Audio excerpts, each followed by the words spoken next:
ஆண்டவரால் ஆசீர்வதிக்கப்பட்ட அருமையான தேவ ஜனங்களே, இன்று நாம் வாசிக்கக்கூடிய தலைப்பு என்னவென்றால் நீடிய சாந்தம் உள்ளவர். அழிவுக்கு எத்தனமாக்கப்பட்ட கோபாக்கனை பாத்திரங்கள் மேல் மிகவும் நீடிய சாந்தத்தோடே.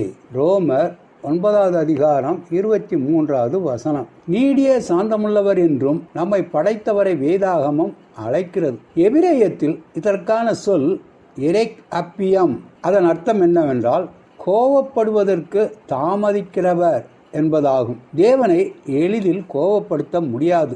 ராபர்ட் இங்கர்சால் என்னும் நாத்திகர் ஒருவர் ஒரு கூட்டத்தில் தேவன் இல்லை, இதை நான் நிரூபிக்கப் போகிறேன் என்று சொல்லி, நான் 5 நிமிடம் தருகிறேன். அப்படி ஒருவர் இருந்தால் 5 நிமிடத்திற்குள் என்னை அவர் கொன்று போடட்டும். அப்படி அவர் செய்யாவிட்டால் தேவன் இல்லை என்பது தெளிவாகிவிடும் என்று கூறிவிட்டு 5 நிமிடம் வரை காத்திருந்தார். 5 நிமிடம் சென்ற பின் 5 நிமிடம் ஆகிவிட்டது, நான் சாகவில்லையே, எனவே தேவன் இல்லை என்று கர்ஜித்தார். அப்பொழுது ஒரு முதியவர் எழுந்து நின்று, தம்பி, தேவன் இல்லை என்று நீங்கள் நிரூபிக்கவில்லை, தேவன் நீடிய சாந்தமுள்ளவர் என்பதைத்தான் நிரூபித்திருக்கின்றீர்கள் என்று அமைதியாக சொன்னார். 5 நிமிடத்திற்குள் தேவனை கோபப்படுத்திவிட முடியாது. இந்த இல்லைவாதி தேவனை பார்த்து சொன்னதும் ஒரு ஜெபமே ஆகும்.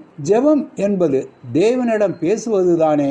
நீங்கள் எத்தனை முறை ஆண்டவரே, நான் வாழ்ந்தது போதும், என்னை எடுத்துக்கொள்ளும் என்று கேட்டிருப்பீர்கள். நீங்கள் கேட்கிற விதமாக உடனே உங்கள் ஜெபத்துக்கு பதில் தந்திருந்தால் என்ன ஆகியிருக்கும்?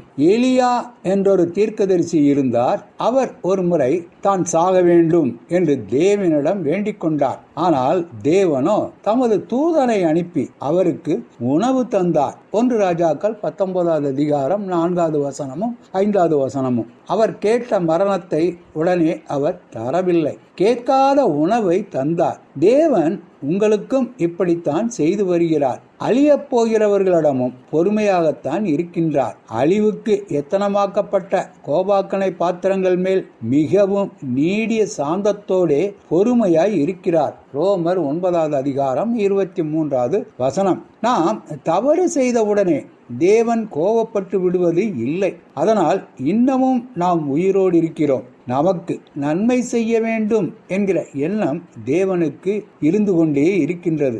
எவ்வளவுக்கு அவர் அவ்வாறு விரும்புகிறார் தெரியுமா? மனிதன் தவறு செய்யும் பொழுது தேவன் உடனே கோபப்பட்டு தண்டனை கொடுக்கின்றாரா?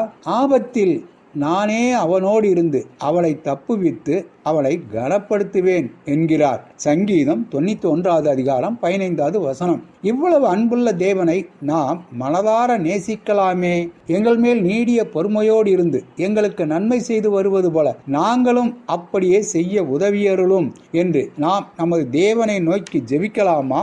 ஆண்டவர் தாமே நம் அனைவரையும் ஆசீர்வதிப்பாராக. ஆமேன்.